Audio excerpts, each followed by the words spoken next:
Hi, this is Paula Januszkiewicz and I'm the CEO of CQURE, and we're here at Black Hat in London with Jaysons E Street.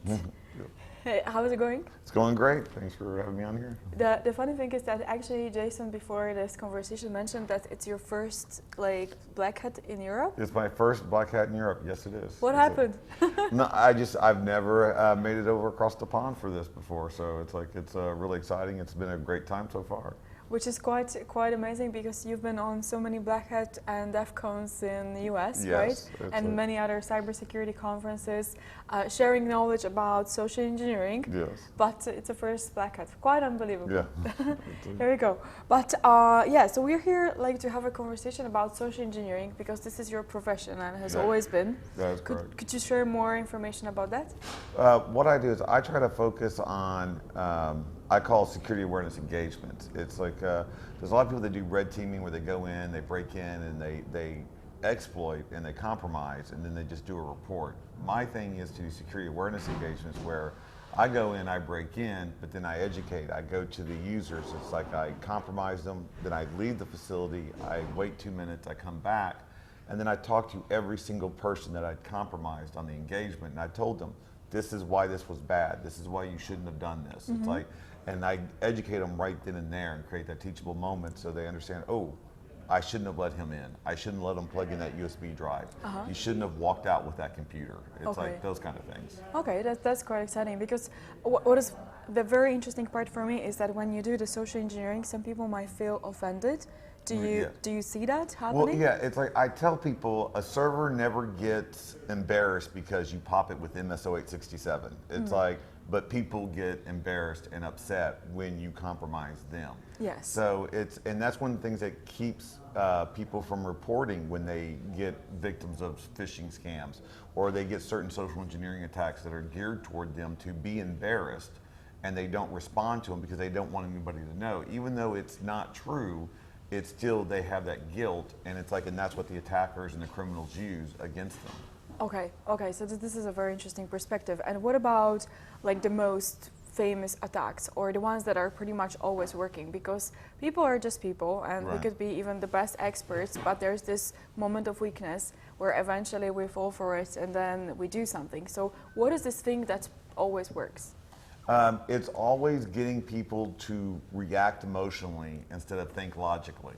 It's like, whenever there's a disaster, whenever there's some kind of major event going on, you will always see a charity scam. Someone trying to say, hey, we're gathering money for this event because people are in need, and people want to react to that. During Christmas time, getting e-cards and gift cards, and it's like, and emails on those things make people want to respond, because it's the season of giving. It's like, but they're giving it to the bad guys. They're giving it to the criminals instead of the good guys. So it's like charity thing that makes people to fall for it. That, and there's been a rise in, with so many websites being breached and their passwords being leaked. It's like people have a very bad problem of not updating their passwords or reusing passwords. So these criminals have gathered a list of passwords from users with their email addresses. And so they're sending out emails with that password that was leaked saying, we've got your password. It's like, now we've got all this data on you that we're going to release to the world about what you've done and things that you've done that are bad if you don't send us Bitcoin. And people who don't update their password, who reuse the password, they're looking at that password in clear text on their email going, oh my gosh, they must have hacked me. It's like, and they didn't. They just recorded an old dump of a password file, and they're using that to extort them with it, and it's very successful right now. Oh, okay. So this is the perspective. And what was the gig? Because this is uber curious for me. Right. That you've been totally stressed about. That you were doing your job, and then eventually were wondering, will that work? And then it worked, but it just it was not easy. Oh, I think the most stressful job, I'm very relaxed on these things, because it's like, I know that I'm helping people in the long run, so I totally don't mind lying to them and stealing from them, because I know in the long run it's a good thing. The one time that I was really stressed was I accidentally robbed a bank in Beirut, Lebanon. It was, I was in the middle of robbing them successfully, and then I realized I was in the wrong bank I was supposed to be robbing the bank next door, was the one I had contract to. I wonder, where was it? Because I actually know Beirut very well, so that's interesting. Yeah, I was like, it took me 4 hours of talking and negotiating and like consulting to keep me out of Lebanese prison. So yeah, that was very stressful. No, yeah, it was totally, I legit like robbed them. It was no contract. There was no, these people did not know I was going to be there. It was very awkward. But you're here, everything is fine. Yes, it worked out. It's like, I didn't breathe a sigh of relief until I was on the plane heading back to Paris because I was nervous. It's like. That's a master of social engineering because not only you've been in the wrong place, but you managed to talk through that. Exactly, yeah. I literally, as I was leaving, I asked him, I said, look, it's like, I was going out the door, it's like, we're good, right? I can leave. It's like, I gave you some consulting for free and no jail time for me, right? We're good. And I got out. It's like, so. Did they thank you? No, they didn't thank me, but they let me go, so we're even. It's like, I'm totally happy with how it ended. It's like, so yeah. That's a good one. Yeah. And so because we are here at Black Hat, so what are you doing at the Black Hat right now? I gave a 2-day training on security awareness teams. A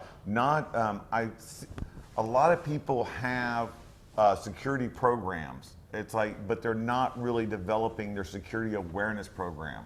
We keep getting technology trying to protect our users instead of relying and understanding that we need to teach our users to protect the technology.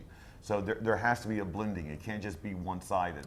So what I've done, and after doing so many exploitations of compromising humans, I decided to create a course for blue team members and security teams and IT teams to create their internal security awareness program from scratch using social engineering techniques. Attack your users in a positive way so they become more socially security aware. Are you getting feedback, for example, from the guys that are introducing these programs afterwards? Yes, I've actually, I've given this talk, this is the third class I've done it the 2 years. It's like I've given it in Black Hat for 2 years. And I've had people come back and it's like, we've instituted a new program, it's working very well. It's like, and this is all, it all started from us giving them that class and letting them learn. Okay, cool. So they, after that, can basically introduce their own programs? Great. We give them everything. We give them the framework. We give them tools to use to create teachable moments for their executives right there in the course. And we give them that whole ability to actually just bring everything that they learn and then start their own internal security awareness program. Okay, that's interesting. So basically you're saying that education in cyber is important. Extremely important. It's like, I mean, there's a lot of we've done great leaps and bounds on technology. I mean, you were mentioning earlier and stuff, we were discussing, Microsoft has gotten better with trying to help protect the users from spear phishing. They make it harder for emails to come in that are like obviously suspicious. Windows Defender is a very good tool. It's like, and there's other tools that are out there that are doing better, and like email gateway programs that are doing better about protecting the user. But at the end of the day, it still relies on the user because the user can still go yes or no. And if I send you a link saying, hey, there's dancing gerbils over here, it's like, and then you click on that link and go to that website and the security says, hey, do you really want to go to this website? It seems sketchy, yes or no. And you're thinking, well, there's dancing gerbils, yes. You know, it's like, you've got to be able to like let the user know. Sometimes you got to say no to the dancing gerbils. Yeah, true, true that. But this is a very interesting perspective because with the current development of technology, we've got technologies that can totally prevent users from doing something wrong, right? Because they can be educated in cybersecurity and generally in social engineering. Right. But there is this like moment where we say stop because if someone is working in HR or in finance, they're not supposed to be cybersecurity specialists. Right. That they're not supposed to be. And that's one of the things that we have to worry about. It's like, but one of the key things that we talk about is like we understand that users aren't supposed to be cybersecurity specialists, but we need to start letting them understand that that's part of their job responsibility. It's like employees are never stupid. It's like one of the biggest things we've done in this industry is we've always put our failures onto the user saying, stupid user clicked a link, stupid user went to a website, stupid information security didn't properly teach their users. Because every employee's part of their job responsibility is not what they're just being paid for, but they're also being paid for security. They're being paid to teach and learn how to protect themselves online. That's a job responsibility, and we failed on letting them understand that part. So they're only doing what they're being told to that they need to get paid for.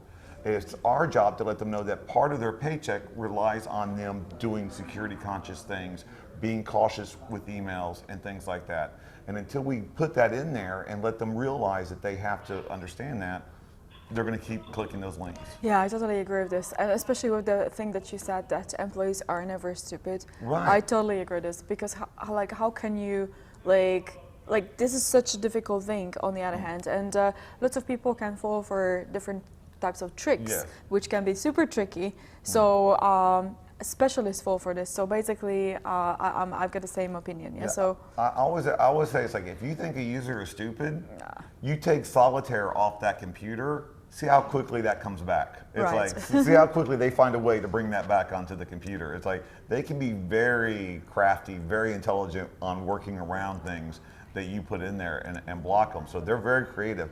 We have to give them the proper education to let them know that they have that responsibility. I totally agree with this. What would be I'm sure you've been asked this question like many times, but what are like the top 3 things everybody should watch out for to not to be a victim or target, as we should say, Right. of social engineering? The number one thing is, I would say, we have these devices. It's like they're microcomputers. It's like they're 10,000 times powerful than put people on the moon. Of course, we use them for mostly Instagram, our food, or tweeting on Twitter. But they're phones. It's like our iPhone, our Android phone. It's like, call the person. If you get an email that is telling you from a CEO or for someone from an executive telling you to wire $200,000 or give you gift cards from iTunes, it's like, and send them to them. Don't trust it. It's like, just call the person. It's like, and I tell people, it's like, yeah, sometimes it's Bob from accounting and no one wants to talk from Bob from accounting. No offense to Bobs or accounting people, but it's like, call them anyway. Say, hey, you sent me this email because this seems unusual. This does not seem like this is something that you would normally send me. And just contact them in real life and verify that they're supposed to send you that email.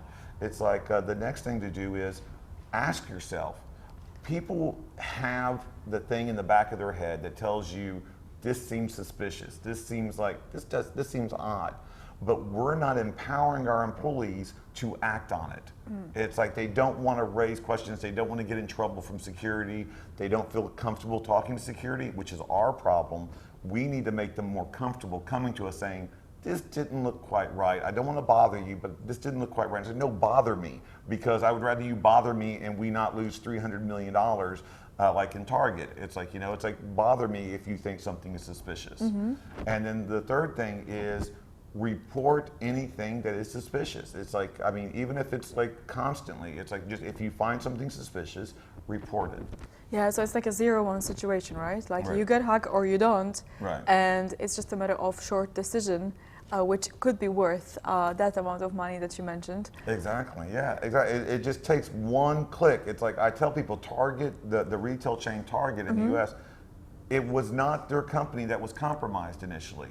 It was one employee who clicked on one link in an air conditioning company, an HVAC company, that clicked the link that caused over $230-something million to be lost. Oh no, that's an amount. Yes, and it was not even Target's company or employees. It was their trust partner. So you never know who's going to be attacked to try to circumvent that trust relationship to get to you. Yeah, that makes sense. Okay, thank you so much for a very insightful conversation. Well, thank you for having me. I really enjoyed it. Yeah, lovely. Thank you so much, guys, for listening. Have a good day. Thank you. You too. And take care. take care. Thank you. See you.